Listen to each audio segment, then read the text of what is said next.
Yeah, okay. Take it away. Okay. Hey everyone, this is George's cousin Ed. Going to show you an interesting revolver today we just recently got. What we have here is a Clark Custom PPC revolver, 6-inch barrel. This is built on a Ruger Police Service 6, 200th year American Liberty model, which has made George kind of angry because, well, they're very collectible today, and it's kind of ruins the collectability. So first thing we're going to talk about is what is a PPC revolver? Now, PPC in pistol shooting can refer to 2 or 3 different things: police practical competition, uh, police, power pistol competition. PPC can refer to a number of different things. And in the day, way back in the day, revolvers ruled the roost, especially 38 revolvers shooting. Let me grab one here. 148 grain flat nose wad cutters. So I was talking to George about this earlier, and I said, this is pretty much a purpose-built gun. I mean, it's built for basically do one purpose, and that's shoot small groups from 7 to 50 yards on paper. And that's pretty much it. Now, this looks much bigger than a standard 38 revolver. But 38 special back then, 70s, 80s, etc., that was the preferred caliber for a PPC gun. And this is a 38 revolver. Now, normally they would not build them on a 357 revolver. Why? Well, because you've got normally a little jump there with a cylinder gap and with the chamber in the cylinder where that can throw your accuracy off. So if you're going to shoot 38s accurately, you need a 38. I can tell you this from experience. A 38 shoots 38s a lot of times better than a 357 shoots 38s. So let's look at some of the features of this particular gun. As I said, this is made by Clark Custom, and this was made in Keithville, Louisiana. This gun was probably made, I'd say, in the 1970s, maybe early 80s. Clark Custom has been a factor since 1950 to today. First run by Jim Clark Sr., now by his son, Jim Clark Jr., and with the entire Clark family, like his sister Kay, etc., who's married to that Cajun guy that shoots a revolver really well. I think he's Cajun, definitely ain't Creole. Anyway, so when I saw this gun in particular, I was kind of intrigued because normally every Clark Custom revolver I've ever seen has been a Smith & Wesson. And when I saw this one, I went, that's a Ruger with a Clark Custom modification, which I thought was kind of interesting. This particular gun, we'll point out some features here. Number one, extremely nice double action and single action. This is very smooth all the way through. Probably like about maybe a 7-8 pound double action pull. Also, we have here, and you can see this right here, a trigger stop. So you see it best in single action. When it comes up here, as the sear engages or drops the hammer, this is where the trigger stops. And this prevents over travel. And when you get over travel a lot of times with a revolver, what it does is it disturbs the sights, usually causing them to drop down. So they used a frame from a Ruger Police Service 6, took the barrel off, essentially put another barrel on there, like a 6-inch barrel. This is a flat, slab-sided gun. This gun weighs probably about 40 ounces, or maybe just a little more. This has a Bomar rib. This is also a Bomar, and it says up right here on front, a wing. So this is a Bomar winged rib. Now, there's a reason if you see a lot of PPC revolvers, you see these big wings on the side. And two of the reasons are this. If you're looking at shooting PPC competition, which is either club or police, depending on where you're shooting it, usually all your targets are regulation. So all your target frames are going to be the same size. So you can use the wings on the top of the gun to scope out when you're shooting on a target frame. Put it right at the exact position. The other use is in shooting something like Steel Challenge, where you have a mover, is you can use one edge of the wings as a visual indicator when you see it moving across the field. This is a really neat gun. You know, it's hard to, this is one you almost have to handle it to get an idea of how neat it is. As I said, it's pretty much a purpose-built gun. This is pretty much a target gun. Although, if you built something like this up in 357 or 44 Magnum, this would make an excellent hunting revolver. But in 38 Special, more just a target gun. It's just really nice. Back in the day, to put a gun like this together, it cost money. And I mean, like, even 1970s, 1980s, it cost money. This particular gun, I won't tell you what I paid for it, but I purchased it for probably less than what they put it together for back then. Now, that ain't because I'm some slick talker and I managed to get a great deal, although I did get a good deal. One reason is PPC has kind of went out of, it's not popular as much as it used to be. You would say something against say something like IPSC, USPSA. There's any number of shooting disciplines. Although PPC shooting with a revolver in Europe is still very popular. I was watching actually some stuff on YouTube talking about some competitions like in Norway, Sweden, Germany, and revolver shooting still very popular there. So we're going to shoot here in a bit. Now, I'll tell you something.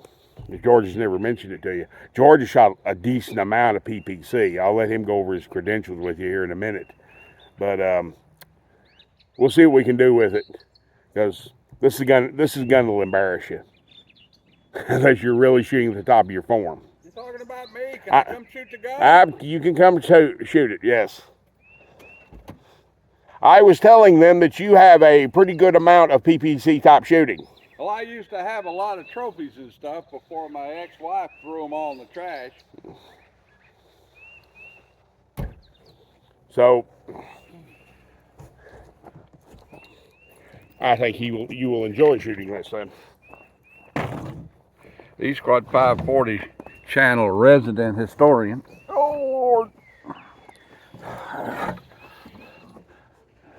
I've been a little bit under the pumpkin lately, so I figured I'd let him take care of most of the video.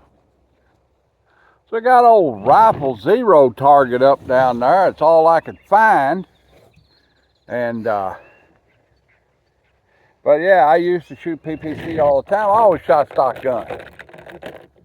We always had stock gun competitions, and we always shot strictly duty without modifications. There was that class, but I just didn't shoot in it. I shot in stock gun class and did pretty good. Found a lot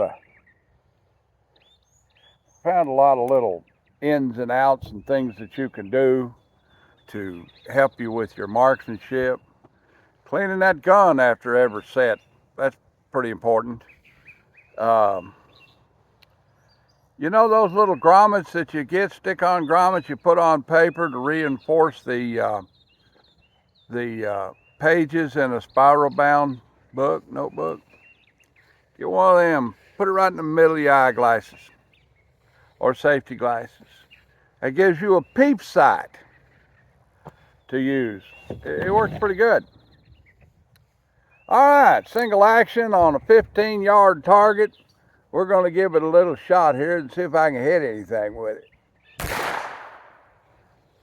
Hey, that's right on the bull. What, 5 o'clock? Here we go again. We ain't got no idea how this gun shoots. I mean, he picked it up the other day, and this is the first time we've shot it. That was me. All right, let's try this again.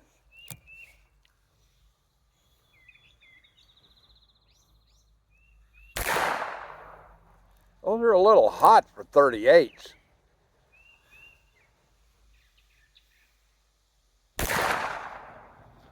Even though those are wad cutters, they are loaded a bit hot. They're loaded a bit hot. There's a bunch of stuff come out of the Bledsoe estate. Oops. Oops.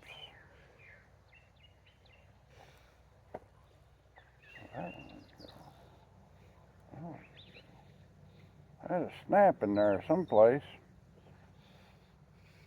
We're shooting a state ammunition.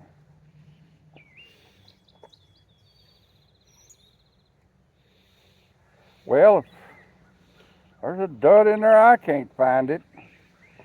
Oh, there it is, the light primer strike. I guarantee you that's it. Nope. All right. Let's put it back together and shoot it again. There we go.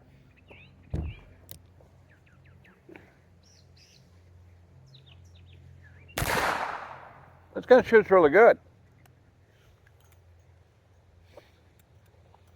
All right, one more merry-go-round. I'll actually work up enough gun. No, I'll have you go down there and tear that target down and come look at it. That'd be the way to do that.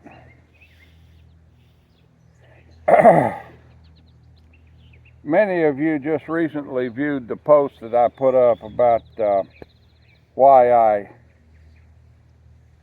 canceled the Channel Range Day. Well, I'm out here the next day making the gun video. Actually shooting very good. So,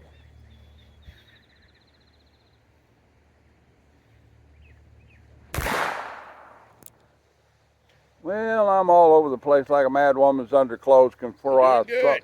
Huh? You're doing good. Well, it's not as tight as I thought it was going to be. It's good for never having shot that particular gun. Well, this ammunition is not exactly the kind of ammunition you'd shoot out of this gun anyway. A little bit And warmer those are hot than wad cutters. what Jeez. you would normally shoot IPSC with or IPC with. Oh, it's got a light trigger, but that's where I went wrong. This gun's intended to have a light double action. And I'm shooting at single action, and it's pretty light. I just touch it with my fingers still on it, and it follows it through. That's where I'm goofing. That's where I had my... All right, let's try this again. Oh, it's got about a 8-ounce single action trigger.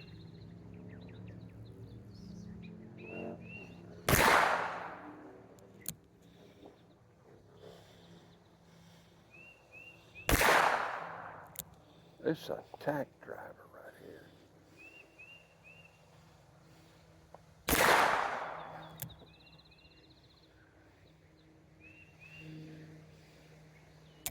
I dropped it again. See that?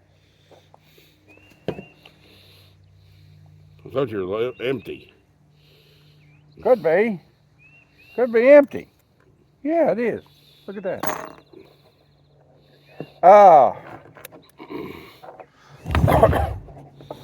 This gun's a pleasure to shoot. A little on the heavy side. And, you know, I'm a 4-inch barrel guy anyway. But what's it worth? Well, back in the day, somebody probably spent 20 fingers on it. Would be my guess, back when this gun was reconfigured between the price of the gun and the work that was done on it. I'm saying 20 fingers. But today it's worth about, it's more of a collector's item than it is an actual serviceable firearm. But still, I'm saying in the 8 to 10 finger range, if you want this kind of gun with this kind of work on it done by this kind of shop. See? So, you know, you want to try and pick one of these guys up that says Clark Custom on the side of it, you're going to pay for it because the guy that put it together paid for it. Well, that's about the size of it for this installment on 8. We got this old used gun. Like, take, share, commentate, and subscribe. Leave me a $1 in the Patreon bucket if you don't do it. If you don't, well, I keep right on making content for you.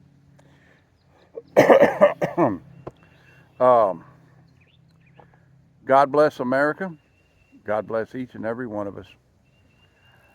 If you got a USCCA membership, you're riding with Biden. Well, we'll see y'all.